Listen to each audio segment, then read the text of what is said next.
I am Arthur, I am 34 years old, and for the last 5 excruciating years of my life, I single-handedly funded my parents' entire existence. I bought the roof over their heads when they were facing total financial ruin. I paid their property taxes, their utility bills, and their expensive medical insurance premiums. I even leased the pristine, pearl-white Porsche 911 sitting right now in their perfectly manicured driveway. I gave up my own financial security to build a fortress around them. But when I desperately needed them for just 3 hours so I could secure my own family's future, my mother laughed through the phone and told me, "We are not your nannies." She laughed at my sheer panic, right before stepping into the luxury sports car that my salary paid for, claiming she had to go to a neighborhood brunch. But there is one massive, earth-shattering detail they did not know. They honestly believed the house they lived in was protected by a bulletproof family trust. They thought I was just a soft, obedient, easily manipulated son who would endlessly absorb their disrespect and keep writing checks to keep the peace. They had absolutely no idea that I had spent the last several months quietly restructuring our entire financial relationship through a private real estate holding company. And right now, as they are desperately leaving me dozens of voicemails begging for forgiveness, crying about their credit cards declining at the grocery store checkout line, and screaming at a tow truck driver, they are learning a very hard, very permanent lesson about leverage. Before I tell you exactly how I methodically dismantled their entitled, luxurious lives piece by piece, hit that like button if you truly believe that toxic family members need to face the harsh consequences of their actions. And please, drop a comment letting me know where in the world you are watching from today. I love seeing how far these stories reach. Now, let's go back to the morning everything shattered into a million pieces. The email chime on my phone was offensively cheerful. It was Tuesday morning, just past 5 o'clock. I was standing in the dark hallway of my house, exhausted, clutching a lukewarm cup of coffee. I squinted at the bright screen. The subject line read, "Final round interview, partner position." My heart skipped a beat. This was the email I had been grinding toward for 15 brutal years in the corporate finance sector.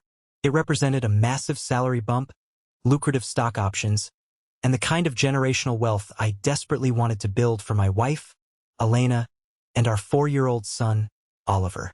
It meant finally fully funding his college fund. It meant a secure 401k. It meant we could finally breathe. But there was a massive, immediate problem. From the bedroom down the hall, Oliver coughed. It was a harsh, dry, rattling sound that instantly twisted my stomach into knots. He had been sent home from his preschool 2 days ago with a severe fever. Elena, who works as a trauma nurse in a wildly understaffed emergency room, had already burned through her available personal leave, covering his first 48 hours of sickness. I watched her that morning, pulling on her scrubs, dark circles under her eyes, looking absolutely defeated. Calling out of her shift today was simply not an option without facing severe disciplinary action. It was my turn to step up and manage the crisis. My partner interview was scheduled for 10 o'clock sharp. It was not a casual Zoom call. It was an in-person boardroom panel with 6 of the most intimidating senior executives in the firm. I obviously could not bring a sick, crying, feverish toddler into a high-stakes corporate negotiation that would determine the entire trajectory of my career. I frantically ran through my options. Every babysitter we knew was booked or unavailable on such short notice. I had exactly one lifeline left. I pulled up my contacts on my phone and stared at my mother's name. My heart hammered against my ribs. There was always a familiar, acidic anxiety pooling in my gut whenever I had to ask my parents for absolutely anything. It was a preemptive brace for disappointment, a feeling I had carried since childhood. But I rationalized it to myself. I told myself this was different. I wasn't asking for money. I wasn't asking for a massive, life-altering sacrifice. I just needed 3 hours of basic supervision. 3 hours so my sick son could sleep on their comfortable couch while I drove downtown, secured a massive promotion, and drove right back. A promotion that, ironically, would indirectly ensure their continued financial safety. I tapped the screen. The phone rang twice. She picked up, and her tone was immediately sharp, laced with the automatic assumption that my call was an inconvenience. Arthur, what is it? It is quite early, and I am very busy this morning preparing for the day. I swallowed my pride, pushing down the familiar sting of her coldness. Hi, Mom. Nothing is wrong, but Oliver is quite sick. He has a fever and cannot go to preschool. Elena is already on her way to the hospital for her shift. Listen, I have the final partner interview at 10 o'clock today. I really need you and Dad to watch him for just 3 hours. Just until 1 o'clock. He is exhausted. He will probably just sleep on the sofa the entire time. The silence on the other end of the line was thick, heavy, and suffocating. I could hear the faint sound of a television news anchor in the background. I pictured her standing in the expensive custom kitchen I had paid to have remodeled, leaning against the imported quartz countertops I had picked out, wearing a look of profound theatrical inconvenience. Then, she let out a short, sharp scoff. It was not a sympathetic sigh of a grandmother worried about her sick grandson. It was a laugh of pure, unadulterated irritation. Arthur, you cannot be serious, she said, her voice dripping with condescension and absolute detachment. Your father has a very important golf tournament at the country club this morning, and I have a highly anticipated brunch with the neighborhood ladies. It is my turn to host the pre-brunch cocktails. We are taking the Porsche. We are not your nannies. You and Elena make a perfectly good salary. Figure it out. You will just have to reschedule your little meeting, or Elena can take the day off. That is what mothers are for. I froze. The words hung in the quiet of my hallway, toxic and heavy. We are not your nannies. Reschedule your little meeting. The sheer contempt in her voice was paralyzing. She had just reduced a 15-year career milestone, the pinnacle of my professional life, into an annoying scheduling conflict. She had implied that I, the son who had single-handedly rescued them from a humiliating public bankruptcy, was treating them like hired help simply by asking for one isolated, desperate favor. Behind the initial shock, a cold, hard, terrifying anger began to crystallize in my chest. I gripped the phone until my knuckles turned white. I thought about the late-night panic attacks I suffered trying to balance their debts. I thought about the investments I had liquidated to wipe their massive financial slate clean. I thought about the luxury car she was about to drive to a brunch to impress a group of superficial women she secretly despised. You are right, Mom, I said. My voice was unnervingly steady. I did not yell. I did not list my grievances. I did not beg her to reconsider. You are not my nannies. Have a great brunch. I hung up the phone before she could say another word. The migraine that had been forming behind my right eye suddenly vanished. The crippling anxiety in my stomach was entirely gone, replaced by a glacial, mechanical clarity that I usually reserved for hostile corporate takeovers. The illusion was dead. They were not my family. They were financial parasites who had just arrogantly insulted their sole benefactor. I walked into my home office, opened my laptop, and realized I needed to surgically fix a catastrophic mistake I made 5 years ago. To truly comprehend the absolute audacity of her refusal, and the chilling resolve that took over my body that morning, you have to understand the deeply unbalanced history of my family. My entire life has been a textbook study in toxic favoritism and financial exploitation. From the time I was a teenager, the roles in our household were rigidly defined. I was the responsible one. I was the reliable workhorse. I was Arthur the planner, Arthur the fixer, Arthur the one who would show up and clean the mess. My older brother, Julian, was the golden child. Julian is 36 years old and has never held a legitimate, steady job for more than 6 months in his entire adult life. Julian is a professional dreamer, a man who speaks in buzzwords and empty promises. He is the guy who always has $1 million app idea, a revolutionary lifestyle brand, or a crypto investment scheme, but always desperately needs a $10,000 seed investment from the family to get it off the ground. When we were younger, the disparity was glaring.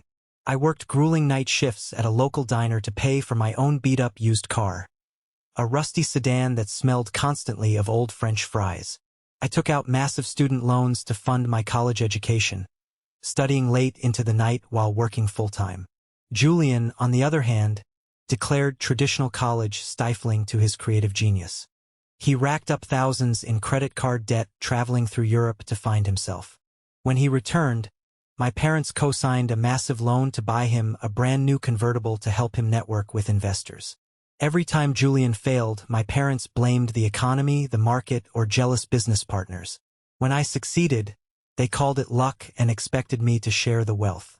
The real breaking point, the moment I essentially bought my own enslavement, happened exactly 5 years ago. I had just stepped into a demanding senior management role at my firm. Elena and I were newly married, living in a modest apartment, and we had finally saved up a substantial down payment for our first home. We were looking at properties, dreaming of a backyard for the children we wanted. Then the phone rang. It was my mother, absolutely hysterical, sobbing so hard she could barely breathe. Through the tears, she confessed a financial disaster of epic proportions. The adjustable-rate mortgage on their house, the house I grew up in, was about to reset to a staggering interest rate. But that wasn't all. They had secretly taken out a massive second mortgage, pulling out all their equity to fund Julian's latest disaster. A boutique imported clothing company that completely imploded, leaving a garage full of unsold, worthless inventory. They had zero savings. They had maxed out every credit card. A lawsuit from aggressive creditors was looming. They were weeks away from foreclosure. They were about to be thrown out onto the street. Instead of letting them face the natural consequences of their terrible decisions and their endless enabling of Julian, I played the hero. I spent 3 weeks digging through their disastrous finances, acting as their unpaid accountant. I did the math, and the reality was grim. I had a painful, heart-wrenching conversation with Elena. With her incredibly selfless blessing, I took our entire down payment. Money meant for our future, our security, and I executed a buyout. I did not just write a check to pay off their debt. I structured a solution. I bought the house from the bank, placing the deed under a private limited liability company that I controlled, and then nested that within a family trust. I allowed my parents to live there rent-free for the rest of their lives. I set up an automated monthly stipend to cover their groceries, utilities, and basic living expenses. I essentially handed them a golden parachute, fully funded by my own sacrifice, while Elena and I went back to square one, continuing to rent for 3 more years. At the time, they wept and called me their savior. But gratitude has a very short shelf life in my family. Fast forward to 2 years ago, the incident with the Porsche. I was attending a rare Sunday dinner at their house. My mother cornered me in the kitchen, looking profoundly distressed. She told me that the HOA meetings and the country club gatherings were becoming utterly humiliating because she and my father were the only ones pulling up in a 10-year-old Honda sedan. "Arthur, it is deeply embarrassing," she whispered, looking over her shoulder as if the neighbors were judging her through the drywall. "People are starting to talk. They think your father lost his pension. They think we are destitute. You make such a fantastic salary now, Arthur. You are a director. Could you just help us upgrade? Nothing crazy. Just something respectable so we don't look like paupers." I tried to explain the basic principles of depreciation. I told her their car was perfectly safe and reliable. She immediately deployed her weapon of choice: tears and guilt. She brought up how much they sacrificed to raise me, how she went into labor for 20 hours, how they deserved a little dignity in their twilight years. My father walked into the kitchen, looking stoic and defeated, playing the perfect, silent victim. Against my better judgment, against every financial instinct I possessed, I caved. I wanted the guilt trips to stop. I used my consulting firm's corporate account to lease a pristine, pearl-white Porsche 911. I rationalized it as a corporate perk, a business expense I could write off. When I handed them the keys, they acted like royalty. They paraded that car around the neighborhood, soaking in the envy of their friends, completely forgetting who was actually paying the monthly premium. Elena saw right through the charade. That night, she gave me a look of profound, quiet disappointment. "Arthur, you are not helping them," she said gently. "You are enabling a massive fantasy. You are a human ATM that prints out apologies for Julian's failures." She was entirely correct. Whenever Julian inevitably crashed and burned, my parents demanded I step in. Just 6 months ago, Julian faced eviction from a luxury downtown loft he had no business renting. My parents hosted a family intervention, bringing in Aunt Beatrice, the family matriarch who thrives on inserting herself into everyone's business. Beatrice sat across from me, sipping my wine, and hissed, "Arthur, I am appalled by your selfishness. Your brother is family. You have more money than you know what to do with, and you are letting your own flesh and blood suffer. You are tearing your parents' hearts apart. It is your duty to share your inheritance." I held my ground then. I refused to pay Julian's rent. But the atmosphere shifted permanently. I became the villain, the cold, corporate son who forgot his roots. All of this bitter history slammed into my brain as I stood in my hallway on that Tuesday morning. I looked into Oliver's room. He was tossing and turning, his small face flushed with fever. My son needed me. My career needed me. And my parents, who lived in a house I bought and drove a car I leased, decided a neighborhood brunch was more important. I did not have time to mourn the death of my family dynamic. I picked up my phone and bypassed family entirely. I called Mrs. Higgins, a bonded, high-end emergency childcare provider who caters exclusively to executives. Her hourly rate was astronomically high, but I booked her immediately without blinking. I then dialed the direct line of Mr. Vance, my personal attorney. "Vance, it is Arthur," I said, my voice cool and professional. "Pull the Brenda and Richard family trust documents. I am initiating a full hostile review of all terms. Halt the monthly stipend immediately."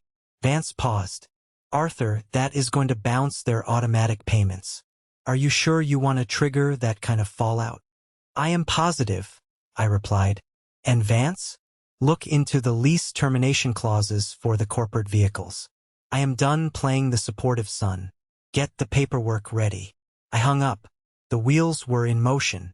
But what I didn't know as I put on my suit was that their refusal to babysit was not just mere selfishness. It was a cover for a massive, calculated financial betrayal. I thought the worst was over. I was so incredibly wrong. Mrs. Higgins arrived at my front door at exactly 9:15.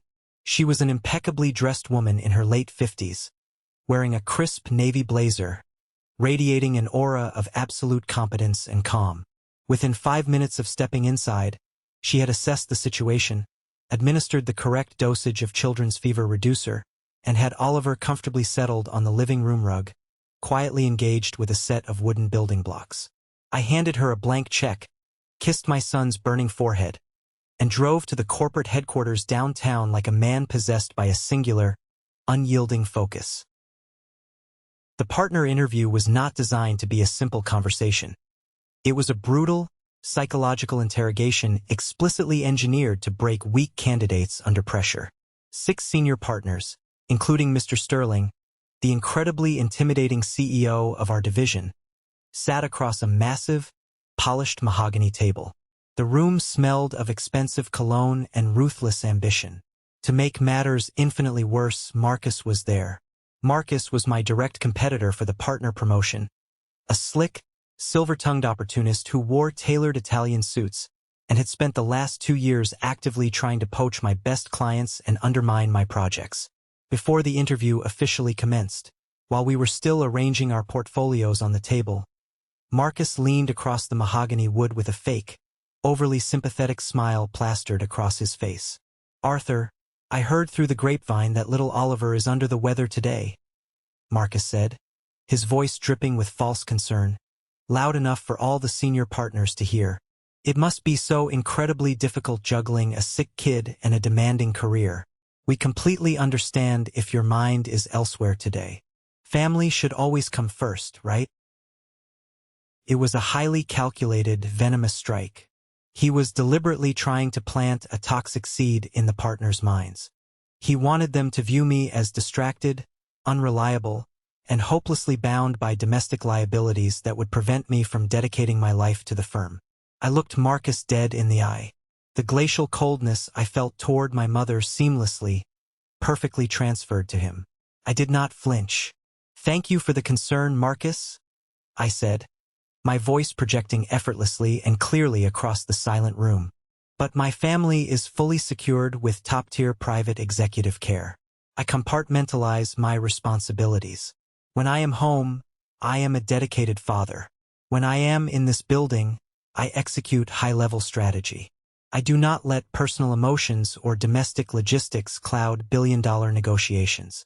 Now, Mr. Sterling, if we can turn to page 4 of the quarterly projections, I will show you exactly how I plan to increase our profit margins by 12% in the next fiscal year. I absolutely dominated that room. For 2 grueling hours, I systematically dismantled every complex financial hypothetical, every stress test scenario they threw at me. I used the burning rage simmering just beneath my skin as high-octane fuel. When I finally walked out of those heavy double doors at noon, Mr. Sterling stood up, gave me a firm, meaningful handshake, and a look of profound respect. I knew, without a shadow of a doubt, that I had decisively won the promotion. I drove home feeling a triumphant, electric high. The heavy weight of career anxiety was gone. Oliver was sleeping peacefully in his bed when I arrived. Mrs. Higgins gave me a detailed, professional report, handed me a receipt, and quietly left. I sat down at my kitchen island with a cup of strong black coffee, finally allowing the corporate adrenaline to fade from my bloodstream. That was when the quiet, persistent, nagging voice in the very back of my head started speaking. My mother's excuse from that morning deeply bothered me. A brunch with the neighborhood ladies? On a Tuesday morning, the HOA wives were notoriously rigid. They usually held their social gatherings on Thursdays. And my father's golf tournament? He had been complaining bitterly about a swollen, arthritic knee all week. He could barely walk up the stairs to his bedroom, let alone walk 18 holes on a sprawling golf course. The logistics made absolutely no sense. Something was fundamentally wrong. Years ago, when I first set up their financial safety net and took over their debts, I insisted they keep one joint credit card for absolute life-or-death emergencies, medical bills, urgent home repairs, a blown furnace, things of that critical nature. I linked it directly to my primary checking account, and I paid the balance automatically and unquestioningly every single month. I had not scrutinized the line item statements in years. I simply trusted that they understood the definition of an emergency. I opened my laptop, typed in the web address for the banking portal, and completed the 2-factor authentication. I navigated to the emergency credit card account and pulled up the detailed transaction history for the last 6 months. What I saw on that screen made the blood drain entirely from my face. My breath caught in my throat. The statement was a digital graveyard of audacious lies. There were no copays for doctors. There were no emergency plumbing repair invoices. There were no pharmacy charges. Instead, I saw a charge for $800 at a luxury golf pro shop. I saw a $1,200 charge at a high-end boutique furniture store. I saw hundreds of dollars spent at artisanal wine shops. But that wasn't the worst part. My eyes locked onto a recurring monthly electronic transfer. Every single month, precisely on the first of the month, exactly $1,500 was transferred to a third-party account. The memo line on the digital transfer read, clear as day, Julian, rent assistance. My vision physically blurred. I gripped the edges of the kitchen island to steady myself. I was not just funding my parents' lavish, consequence-free retirement. I was literally directly paying my 36-year-old brother's rent. My parents were systematically siphoning money from the emergency fund I provided, taking the money I earned through 60-hour work weeks to subsidize the golden child's extravagant lifestyle. They were lying straight to my face, playing the impoverished, vulnerable victims, all while funneling my hard-earned salary directly to Julian. My hands shook violently as I scrolled further down the page to the very top. I checked the pending transactions from that exact morning. The morning my son was sick. The morning my mother claimed she was going to a neighborhood brunch. Pending $450, Le Petit Chateau. Le Petit Chateau is the most expensive, exclusive, pretentious French restaurant in the downtown financial district. It is nowhere near their suburban neighborhood. It certainly does not serve neighborhood ladies' brunches. I immediately opened a new browser tab, logged into Instagram, and searched Julian's public profile. There it was. A glossy, highly filtered photo posted just 2 hours ago. It was a picture of Julian, wearing a designer suit I knew he couldn't afford, sitting at a pristine white-clothed table at Le Petit Chateau, holding up a crystal glass of expensive champagne. Sitting right next to him, grinning from ear to ear, looking completely healthy and vibrant, were my mother and father. The caption below the photo read, "Celebrating the official launch of my new consulting firm. Massive thanks to my amazing parents for the generous seed money and the incredible endless support. I couldn't do it without you. #blessed, #entrepreneur life, #family first." They didn't go to a book club. They didn't go golfing. They outright refused to watch their sick, feverish, helpless grandson so they could drive the luxury Porsche I leased to a luxury restaurant to celebrate Julian's imaginary business, using the thousands of dollars they stole from my bank account. The rage that washed over me in that quiet kitchen was not hot, loud, or explosive. It was absolute, terrifying absolute zero. It was the kind of cold, calculated rage that burns bridges and salts the earth so nothing can ever grow there again. The betrayal was so complete, so multi-layered, so deeply sociopathic, that it entirely eradicated any lingering, pathetic guilt I had about what I was about to do. They were not my parents. They were professional con artists. And Julian was not a struggling brother trying to find his way. He was a malicious parasite. They had taken my love, my deep sense of familial duty, and my money, and weaponized it all against my own family. I did not scream. I did not cry. I meticulously downloaded every single bank statement, saving them as secure PDFs. I took high-resolution screenshots of Julian's social media posts, capturing the timestamps and location tags. I compiled it all into a massive, undeniable digital dossier. I opened my email client and drafted a new message addressed to my lawyer, Vance. Subject: Material breach of trust. Evidence attached. Execute all hostile measures immediately. I hit send. The trap was set. There was no going back. I had just officially declared war on my own blood.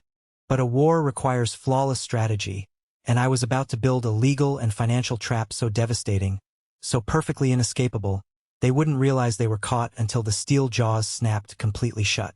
The rest of that week was an absolute masterclass in psychological compartmentalization and strategic silence. To the outside world, to my colleagues and neighbors, I was Arthur, the newly minted, highly successful partner at a top-tier financial firm, a dedicated husband, and a loving father who had it all together. But behind closed doors, late at night when the house was completely silent, I was a ruthless architect drafting the precise blueprints for a total demolition. On Wednesday afternoon, I left the office early and drove directly to Vance's law firm. His office, with its heavy mahogany walls, rows of leather-bound legal volumes, and sweeping views of the city, felt exactly like a general's war room. Vance had the Brenda and Richard family trust documents spread out across his massive oak desk, alongside the printed credit card statements and the screenshots I had emailed him. He looked at the paperwork, took off his glasses, and rubbed the bridge of his nose in sheer disbelief. "Arthur, I have seen a lot of family disputes in my career, but this is blatant, documented financial fraud," Vance said, his voice grave. "The original charter of the trust explicitly, unequivocally states that the funds provided are for the sole, exclusive use and benefit of the named beneficiaries, your parents. Systematically diverting $18,000 a year to a third party like Julian is a massive material breach of the contract. You have the full legal authority to dissolve the trust entirely right now." "Dissolving the trust isn't enough, Vance," I replied, leaning forward, resting my forearms on the edge of his desk. "If I simply dissolve the trust, the deed to the house reverts directly to me. But the eviction process in this state can take 6 to 8 months. They will drag it out in court. They will play the frail, elderly victims to the judge and to our entire extended family. I do not want a drawn-out battle. I want them cornered. I want them to realize they have absolutely zero leverage, and I want them to hand over the keys voluntarily." Vance slowly smiled, a sharp, predatory look crossing his face. He understood exactly what I was aiming for. Then we don't act as the trustee. We act as the bank. Remember, when you bought the house 5 years ago to save them from foreclosure, you didn't pay it off completely in cash. You assumed the remaining mortgage through that private LLC we set up, Shell Company Alpha, to protect your personal liability. You are technically their landlord and their mortgage holder. By committing financial fraud against the property owner, they have violated the core terms of their residency agreement.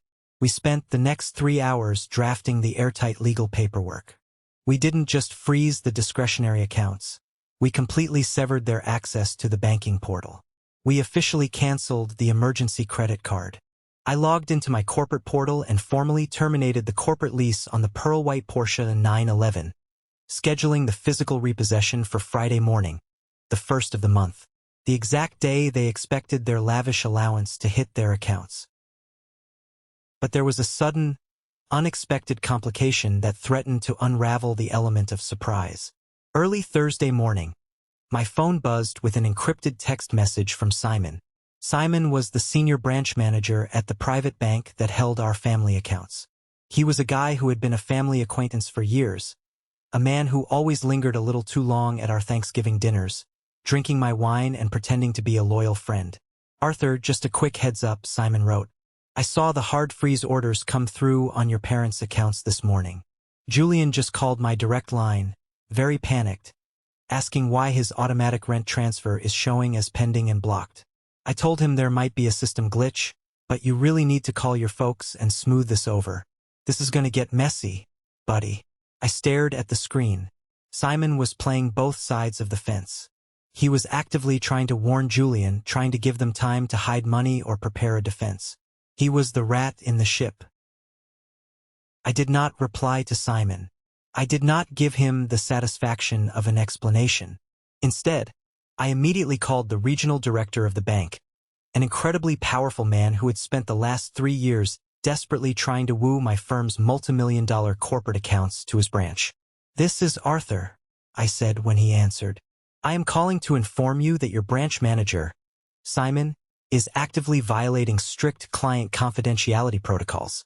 He is discussing my private trust executions and account freezes with an unauthorized third party, my brother. If Simon is not removed from my accounts immediately, my firm will pull every single corporate asset from your institution by the end of the business day." The regional director panicked. By noon, Simon was officially suspended pending a severe internal ethics investigation, his access revoked. My accounts were securely transferred to an upper-tier, strictly confidential management team. I cut the communication lines completely. No one was going to warn my parents. The element of surprise was fully protected. Thursday night, the eve of D-Day, the atmosphere in my house was incredibly quiet. The storm had passed inside our walls. Oliver's fever had finally broken, his temperature returning to normal, and he was sleeping soundly in his bed, clutching his favorite stuffed animal. Elena and I sat outside on our back patio, the cool night air a stark contrast to the heat of the past few days. We each held a glass of red wine. I had shown her everything: the credit card statements, the restaurant photos, the thousands of dollars stolen to pay for Julian's apartment while we struggled and sacrificed. She didn't yell. She didn't act dramatically shocked. She just reached across the small patio table and took my hand. Her grip was fiercely protective, grounding me in reality. "I am so deeply sorry, Arthur," she whispered, her eyes shining with unshed tears in the dim light. "You gave them absolutely everything. You gave them the financial security you never had growing up. You saved them from ruin, and they treated your sacrifice like it was garbage." "I am officially done being the garbage man," I said softly, looking out into the dark shadows of the yard. "Tomorrow is the 1st of the month. The trust stipend won't arrive. The emergency credit card will decline at the register. And that damn car will be gone. I am taking it all back." Elena squeezed my hand tighter. "Are you truly ready for the fallout tomorrow? They are going to scream, Arthur. They are going to bring Julian. They will try to manipulate you, cry, and use every trick they have ever used." I reached into the leather briefcase sitting on the patio chair next to me. I slowly pulled out a thick, heavy folder bound in black leather. On the cover, printed in crisp, imposing gold letters, were the words, Shell Company Alpha, Complete Asset Transfer and Foreclosure Protocols. They can scream all they want, I said, my voice barely above a whisper, yet echoing with an immovable, terrifying finality. They forgot one crucial, undeniable rule of business, Elena. Never, ever insult the man who holds the mortgage. I took a slow sip of my wine, letting the quiet of the night settle over me. The storm was coming tomorrow morning. It was going to be ugly, loud, and destructive.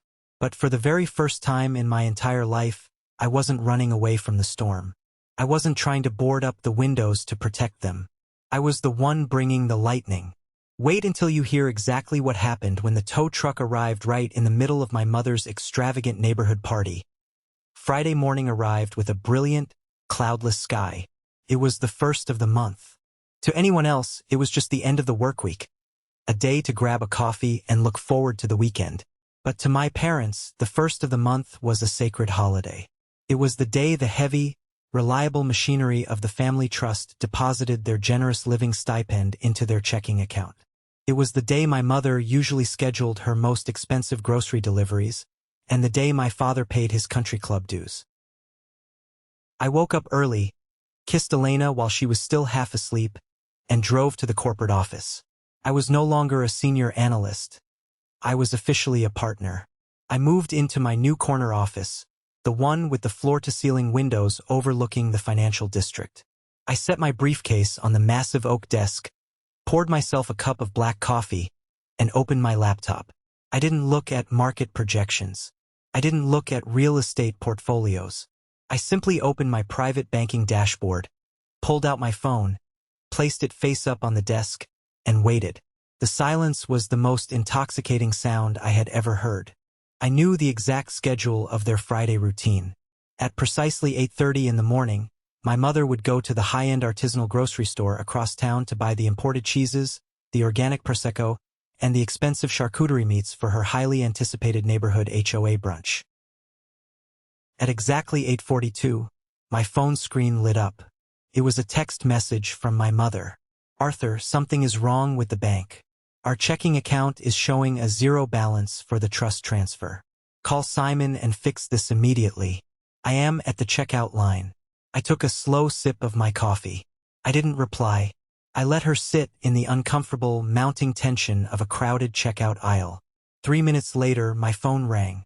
I let it go straight to voicemail. Another text message appeared, this one riddled with frantic typos. Arthur, answer your phone. I just tried to use the emergency credit card and it was declined. The cashier is looking at me. This is completely humiliating. Fix the account right now. I set my coffee mug down. I typed out a perfectly measured, entirely emotionless reply. Mom, there is absolutely nothing wrong with the bank system. The monthly stipend has been placed under administrative review due to suspicious activity. The emergency credit card has been permanently canceled. Since you and Dad are on a fixed income, you will simply have to manage your budget better. Put the cheese back. I hit send. I could vividly imagine the color draining from her face. I could see her standing there in her expensive tennis outfit, holding up a line of wealthy suburban housewives, forced to hand back hundreds of dollars worth of luxury groceries because her invisible safety net had suddenly evaporated. The barrage of phone calls started immediately. She called 4 times in a row. My father called twice. I muted my phone and turned my attention to a client file regarding a massive corporate inheritance dispute. It was ironic, really. I was billing hundreds of dollars an hour to resolve wealthy families' financial warfare, while executing a perfectly legal, devastatingly precise siege on my own. But the grocery store was merely the appetizer. The main event was scheduled for 11 o'clock. According to my mother's bragging texts to the extended family group chat earlier in the week, her neighborhood brunch was set to begin at 10:30. This meant that by 11, the driveway of the house I owned would be packed with the luxury SUVs of the neighborhood ladies. My mother would be in her element, pouring mimosas, complaining about the hired help, and holding court in a house she did not pay for. At exactly 11:15, my office phone rang. It wasn't my cell phone. It was the direct line to my corporate office. My father had bypassed my cell, completely hysterical. "Arthur, Arthur, are you there?" My father screamed into the receiver. His voice was a high-pitched, trembling mess. He sounded like a man watching his house burn down. "I am here, Dad," I said, my voice as placid and still as a frozen lake. "What is the emergency?" "There is a man here in our driveway," he shouted, completely losing his breath. "He has a massive flatbed tow truck. He has the Porsche hooked up to the winch. He says the corporate lease has been officially terminated. Arthur, you have to call your firm right now. Tell them it's a massive clerical error. They are taking the car." I leaned back in my leather chair. "It is not a clerical error, Dad. I terminated the lease." The line went dead quiet for 3 long seconds. All I could hear was the distant, mechanical grinding sound of the tow truck's hydraulic lift pulling the pearl-white Porsche onto the steel bed. "What?" my father whispered, the sheer panic giving way to profound, helpless confusion. "What are you talking about?" "Arthur, your mother's friends are all standing on the front porch. They are holding their drinks. They are watching this happen. The entire neighborhood is looking out their windows. This is a public humiliation. Do something. Stop them." "I am doing something, Dad," I replied, letting a fraction of the ice in my veins seep into my words. "I am managing my personal and corporate liabilities. You and Mom made it incredibly clear on Tuesday morning that our relationship is purely transactional. You are not my nannies, remember? Well, the terms of our transaction are no longer favorable to my bottom line. So, the car goes back." I heard a muffled scuffle on the other end, and then my mother snatched the phone. Her voice was shrill, manic, and completely stripped of her usual arrogant polish. "Arthur, you stop this immediately," she shrieked. "You tell that blue-collar thug to drop our car right this second. You have no right to do this. You are embarrassing me in front of the HOA president. That is exactly where you are fundamentally mistaken, Mom," I said, my voice dropping an octave, carrying the full, crushing weight of my authority. "It was never your car. It was my firm's corporate asset. An asset that I, in a moment of extraordinary, pathetic foolishness, allowed you to drive so you could pretend you were wealthy. But you broke the rules." "What rules?" she cried, her voice cracking. "We are your parents." "I have been reviewing the emergency credit card statements," I said, enunciating every single syllable with razor-sharp precision. "It makes for fascinating reading. Did you honestly think I wouldn't notice the $1,500 you siphon out every single month for Julian's rent? Did you think I wouldn't see the $450 charge at Le Petit Chateau on the exact morning you told me you were too busy at a book club to watch your sick grandson?" The silence that followed was absolute. The background noise of the neighborhood brunch completely faded away. I could practically hear the gears in her mind shattering as she realized the depth of her exposure. "You used the emergency credit card I pay for, with the salary I bleed for, to commit blatant, documented fraud against the family trust one set up to protect you," I continued, giving her no room to breathe. "You lied to me for 2 years. You funded your 36-year-old son's delusions with my money.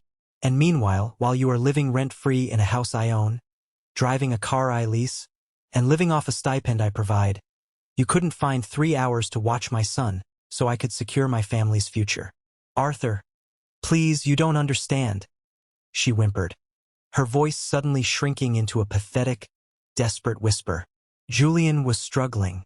He was facing an eviction lawsuit. He is sensitive.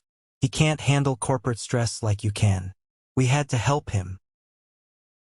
"I don't care," I said, and the beauty of that moment was that it was the absolute truth. I truly, deeply did not care anymore. The emotional cord was violently severed. I am done being the responsible one. I am done being the family ATM. The stipend is frozen permanently. The car is gone. Welcome to your actual fixed income, Mom. I hope the ladies enjoy the brunch. assuming you could even afford the groceries. I hung up the phone. I didn't block their numbers yet. I wanted them to stew in the radioactive fallout of their own arrogance. The trap was sprung, the humiliation was public, and the financial supply line was entirely eradicated. But I knew this was only the opening salvo. They still thought they had leverage. They still thought they had the house. They still believed they could manipulate me if they just got me in a room. I spent the rest of the day reviewing real estate contracts, finalizing my promotion paperwork, and preparing for the inevitable weekend explosion. The text messages from my parents shifted from demanding to pleading, to thinly veiled threats about hiring a lawyer to sue me for their rightful inheritance. I forwarded every single threat directly to Vance to add to the legal file. They were walking blindfolded into a minefield, completely unaware that I held the detonator. The real confrontation was coming, and I was going to tear down the very foundation of their reality. The siege began on Sunday afternoon. I had deliberately ignored their calls for 48 hours, letting their panic ferment into pure, unadulterated desperation. Finally, I sent a single, sterile text message to my father. You, Mom, and Julian. My house. Sunday at 2 p.m. Do not be late. Elena had taken Oliver to the zoo for the afternoon. I didn't want my son anywhere near the toxic waste dump that was about to detonate in our living room. I sat in my favorite armchair, wearing a dark sweater and slacks, looking completely relaxed. On the heavy glass coffee table in front of me sat the black leather folder labeled Shell Company Alpha, a stack of printed credit card statements, and 3 freshly drafted legal documents from Vance's office. At exactly 1:55 p.m., the doorbell rang. I didn't rush. I walked to the door and pulled it open. My parents looked like they had aged a decade in 2 days. My mother's eyes were swollen and red, her expensive makeup poorly applied, lacking her usual arrogant sheen. My father looked pale, his shoulders slumped, carrying the physical weight of a man who suddenly realized he was broke. And then there was Julian. Julian pushed past them, walking into my house with a fake, aggressive swagger. He was wearing a designer leather jacket, undoubtedly bought with my money, and a look of profound indignation. He was trying to play the role of the protective older brother, a role he hadn't earned a day in his life. Arthur, this is completely insane. Julian started immediately, pointing a finger at my chest as he walked into the living room. You are completely out of control. You embarrassed Mom in front of the whole neighborhood. You took their car. And my landlord just sent me a default notice because my rent transfer bounced. You need to turn the accounts back on right now, or I swear to God. Or you will swear to God what, Julian? I interrupted, my voice perfectly level, stepping into his personal space. I was taller than him, and the years of corporate warfare had given me a presence that he severely lacked. You will beat me up? You will sue me? With what money? You don't have a job. You don't have a car. You don't even have an apartment as of tomorrow. Julian faltered, taking a half step back, his fake bravado instantly crumbling under actual pressure. Sit down, I commanded, gesturing to the sofa. My parents immediately sat.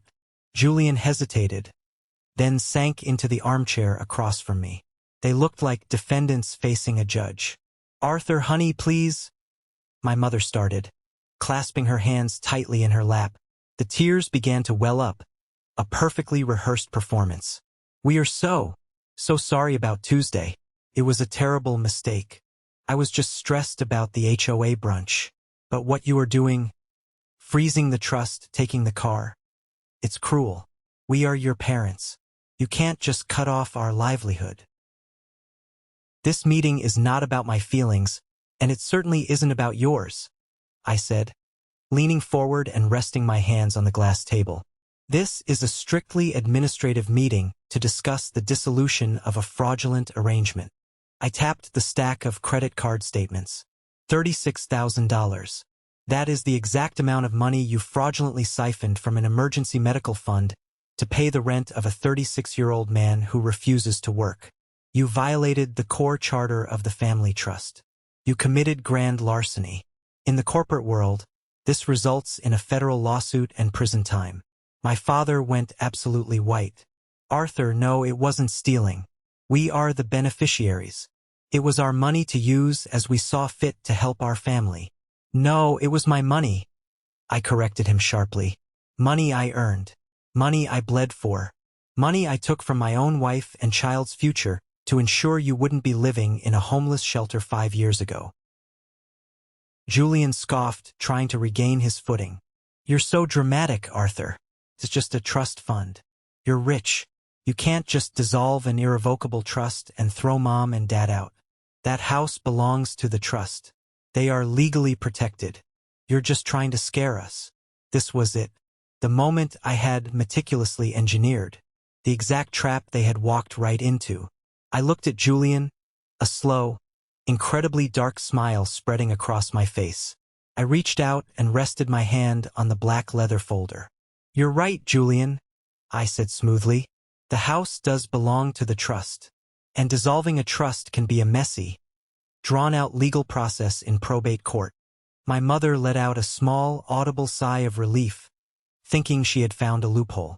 She thought she still had her fortress. But you see, I continued, flipping open the black folder, exposing the heavy, notarized mortgage documents. You are completely forgetting the fundamental mechanics of real estate debt. 5 years ago, when you were facing foreclosure, I didn't pay the bank off in cash. I bought the underlying debt. I slid the documents across the glass table. I created a private limited liability company called Shell Company Alpha. That LLC purchased the mortgage from your original lenders. The LLC owns the debt on the property. And I am the sole managing director of that LLC. They stared at the papers, completely uncomprehending. What does that mean? My father asked, his voice shaking violently. It means, I said, leaning in, delivering the absolute killing blow, that I am the bank. I hold the mortgage. The trust is simply the entity that pays the mortgage to my LLC. And because you have committed documented financial fraud against the property owner, you are in catastrophic, uncurable default of your residency agreement. I pulled out 3 single sheets of paper, the final legal decrees from Vance. I am not dissolving the trust, I stated coldly. I am foreclosing on the house, today, unless you sign this agreement. My mother gasped, covering her mouth with trembling hands. You would evict your own parents? Without a second of hesitation, I replied. Here are your only 2 options. Option A, you refuse to sign. Tomorrow morning, my lawyers file a formal eviction notice and a lawsuit for the $36,000 you stole. You will be dragged through court, you will lose the house, you will have a massive civil judgment against you, and you will be absolutely destitute. I tapped the paper. Option B, you sign this document right now. You voluntarily surrender all beneficiary rights to the trust. You acknowledge the debt. In exchange, I will allow you to continue living in the house, rent-free. I will pay the property taxes and the basic utilities directly to the city. But that is it. There is no stipend. There is no car. There is no emergency credit card. There are no country club dues. You will live like actual retired people on a strict, unyielding fixed income. I turned my gaze to Julian, whose face was a mask of absolute terror. And absolutely under no circumstances, I said, pointing a finger directly between his eyes, will another single red cent of my money ever find its way into your pockets. In fact, Julian, you have exactly 24 hours to vacate your luxury apartment. Because if you don't, I will personally contact your landlord and inform him that your previous rent was paid with funds obtained through criminal fraud, and I will hand him the evidence. Julian leaped up from the chair. You can't do this. I'll be homeless. Mom, Dad, tell him he can't do this. You promised me I would be taken care of. You promised. He turned to our parents, expecting them to rise up, to defend him, to manipulate me one last time. But they didn't move. My father stared at the foreclosure documents as if they were a death sentence. My mother was sobbing uncontrollably into her hands. They realized, with crushing absolute certainty, that they had zero leverage. The ATM was permanently closed. The vault was sealed. The golden child had finally bankrupted them. My father reached out with a trembling hand, picked up the pen I had placed on the table, and signed the surrender document. He didn't even read the fine print. He was entirely broken. Let's pause for a moment. Thank you for staying with me this far, you're truly amazing. Please help me by liking the video and commenting the number 1 below so I know you've been here with me until this point. This not only helps more people discover this story, but also lets me know that my experiences mean something to someone. Your support is the greatest motivation for me to keep sharing the rest of this journey. The immediate aftermath of that Sunday afternoon was not explosive. It was eerily, painfully quiet. The kind of quiet that follows a catastrophic natural disaster when the dust finally begins to settle and the sheer magnitude of the destruction becomes visible. My parents signed the documents, walked out of my front door, and climbed into an Uber I had ordered for them. They didn't say goodbye. They didn't look back. They simply vanished into the reality of the bleak, restricted life they had built for themselves. Julian, true to his utterly predictable nature, imploded in spectacular fashion. He didn't vacate his apartment voluntarily. He tried to squat, barricading himself in the luxury loft, flooding social media with unhinged, rambling videos about how his narcissistic, corporate brother had illegally stolen his inheritance and left him to die. He thought public pressure would force my hand. It did the exact opposite. His former investors, the people he had scammed out of thousands of dollars for his failed startups, saw the videos. They realized his wealthy safety net was gone. Within a week, the landlord formally evicted him with a police escort, and 2 separate civil lawsuits were filed against him for unpaid debts. Julian ended up crashing on a stained mattress in the unfinished basement of a guy he barely knew from high school. The last I heard through the family grapevine, the so-called lifestyle entrepreneur was working the overnight shift washing dishes at a 24-hour diner just to afford basic groceries. No one in the family stepped in to save him. The reality check had finally bounced. As for my parents, their social lives completely evaporated overnight. Without the pearl-white Porsche, without the country club membership, and without the endless stream of discretionary cash to buy expensive wines and host lavish HOA parties, they became instant pariahs in their own neighborhood. They were grounded. They were forced to take the public bus to the discount supermarket. They lived entirely within the precise, unyielding boundaries I had set. They were my tenants, and I was an incredibly strict landlord. But the fallout wasn't just limited to my immediate family. The shockwaves hit the extended family, exposing the hidden rot that had been festering for years. 2 weeks after the confrontation, I received a phone call from Uncle Henry.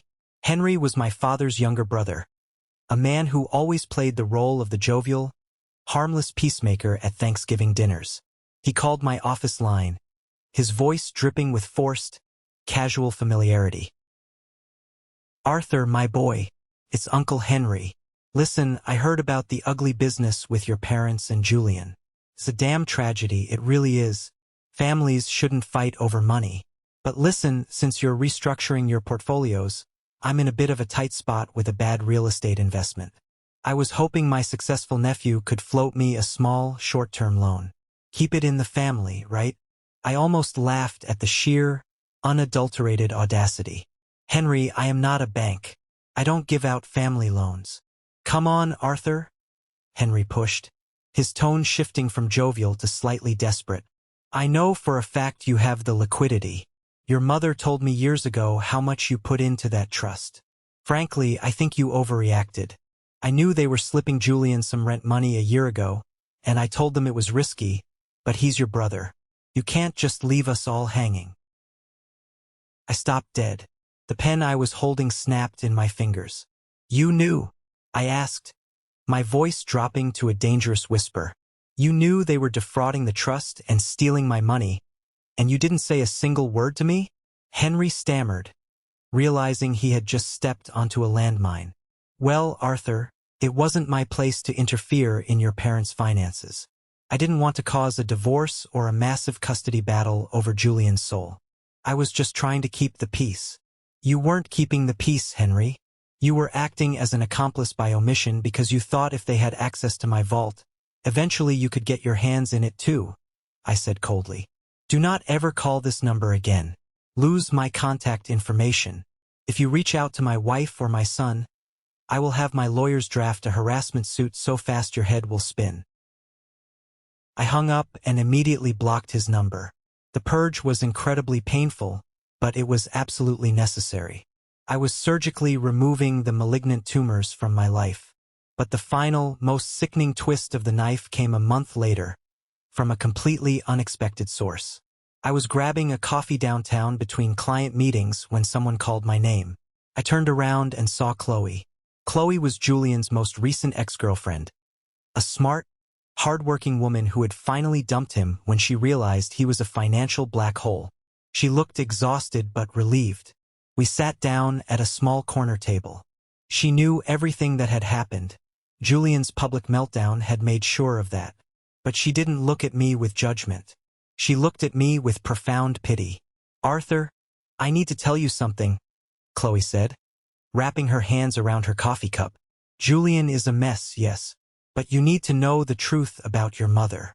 Julian didn't always beg for that rent money. Sometimes, she forced it on him. I frowned, confused. What do you mean? She complained constantly about being broke. Chloe shook her head sadly. It wasn't about the money, Arthur. It was about power. One night, Julian and I were at your parents' house. You had just closed a massive corporate deal and it was in the local business journal. Your mother had a few glasses of wine. She started crying, but she wasn't happy for you. She was angry. Chloe leaned in closer. She told Julian that you thought you were better than them. She said that because you didn't need them anymore, because you were independent and wealthy, you were abandoning your family. She literally said, Arthur thinks he can buy us off and forget us. We need to remind him who he owes his life to. She funded Julian not just because he was the favorite, Arthur. She funded Julian because taking your money and wasting it was her way of punishing you for outgrowing her. It was a power play. That's why she refused to watch your son. She wanted to prove that your corporate success meant nothing if she decided not to help you. I sat perfectly still. The ambient noise of the coffee shop faded into a dull roar. The final puzzle piece snapped violently into place. It wasn't just entitlement. It was deep, toxic, malicious resentment. She resented my success because it highlighted her own failures. I thanked Chloe, paid for her coffee, and walked out into the bright city sunlight. I thought I would feel angry.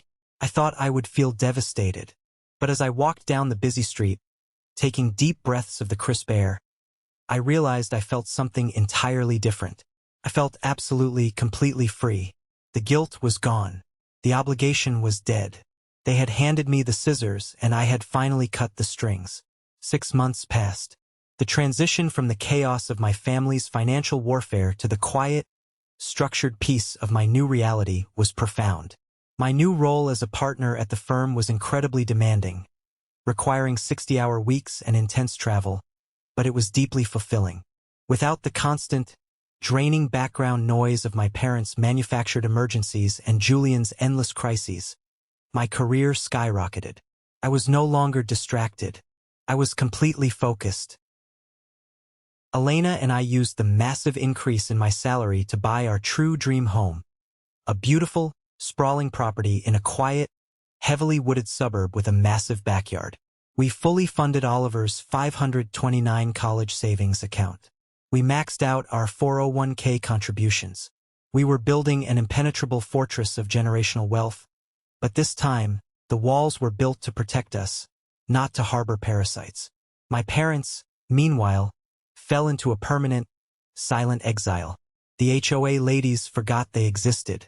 The country club revoked their membership for non-payment. They lived in the house I owned, paid for by the LLC, existing on the meager social security checks they received. We did not speak. There were no holiday invitations. There were no birthday cards. The silence was an ironclad boundary that I rigorously enforced. Then, exactly 6 months to the day after the confrontation in my living room, I walked out to my mailbox and found a thick, cream-colored envelope. The handwriting was shaky, unmistakably my father's. I took the letter into my home office, closed the door, and sliced it open with a letter opener. It was 3 pages long, written in blue ink. Arthur, it began. I know you don't want to hear from me. I know you have every right to throw this letter into the fire. But I am an old man, and the silence in this house is deafening. Your mother stays in her bedroom most of the day. She watches television and cries. She refuses to accept that the life she thought she deserved is gone. Julian called us once from a payphone. He asked for $20. We couldn't give it to him. He hung up and we haven't heard from him since. I read the words, feeling an incredible detachment. It was like reading a case study of a stranger's life. I am writing this because I need to confess. The letter continued. You were right, Arthur. About everything. I was a coward. I let your mother's pride and Julian's delusions dictate my life. I was terrified of conflict, so I let them bleed you dry because you were strong enough to take it. I used your strength as a shield for my own weakness. I was not a father to you. I was a dependent. I was a parasite. I am not asking for the car back. I am not asking for the money. I am not even asking for your forgiveness, because I know I haven't earned it and I never will. I just want you to know that as I sit in this empty house, entirely reliant on the mercy of a son I betrayed, I finally see the truth.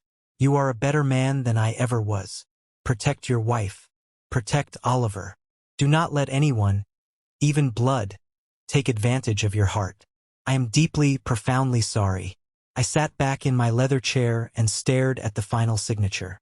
My father's name, scrawled in a weak, trembling hand. 5 years ago, a letter like this would have broken me.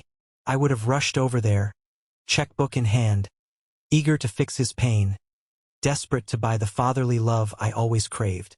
I would have mistaken his regret for genuine transformation. But I wasn't that man anymore. The corporate battles, the legal restructuring, the betrayal, it had forged me into something infinitely stronger. I recognized the letter for what it truly was. It was honest, yes, but it was also a ghost reaching out from a grave I had already buried. Responding to it, engaging with the pain, would only reopen the door. And that door was nailed shut, reinforced with steel, and guarded by the fierce love I had for my own wife and child. I slowly folded the letter along its original creases. I opened the bottom drawer of my desk, the one where I kept old, closed client files, and dropped the letter inside. I closed the drawer. I didn't burn it, but I didn't save it as a trophy either. It was simply a closed chapter, an archived file of a bankrupt entity. That Sunday, the weather was absolutely perfect. A crisp, golden autumn afternoon. Elena, Oliver, and I packed a large woven basket with sandwiches, fresh fruit, and a bottle of sparkling cider, and we drove to the massive state park just outside our new neighborhood. We laid out a thick tartan blanket on a grassy hill overlooking a calm, shimmering lake. Oliver, completely recovered and full of endless, vibrant 4-year-old energy, was running across the grass, chasing a brightly colored kite that I had helped him launch into the wind. His laughter echoed across the park, pure and unburdened. Elena leaned her head against my shoulder. I wrapped my arm around her, pulling her close, smelling the faint scent of vanilla and fresh air in her hair. You look different, she said softly, looking up at me, tracing the line of my jaw with her finger. Different how? I asked, watching Oliver's kite dive and soar against the blue sky. Lighter, she smiled. Like you finally put down a backpack full of rocks you've been carrying since you were a teenager. She was perfectly right. For the first time in my entire existence, my mind was quiet.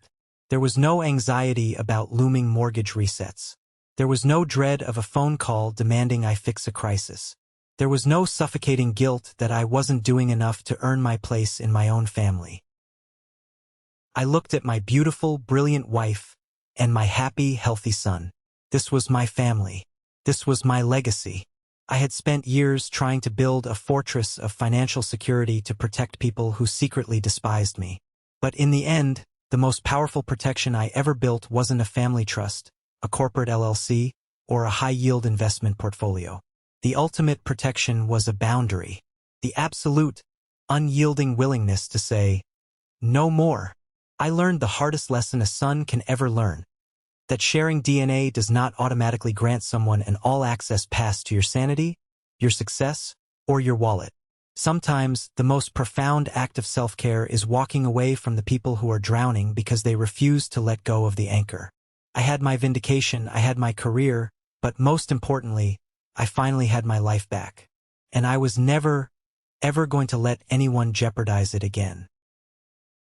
Thank you so much for listening to my story today.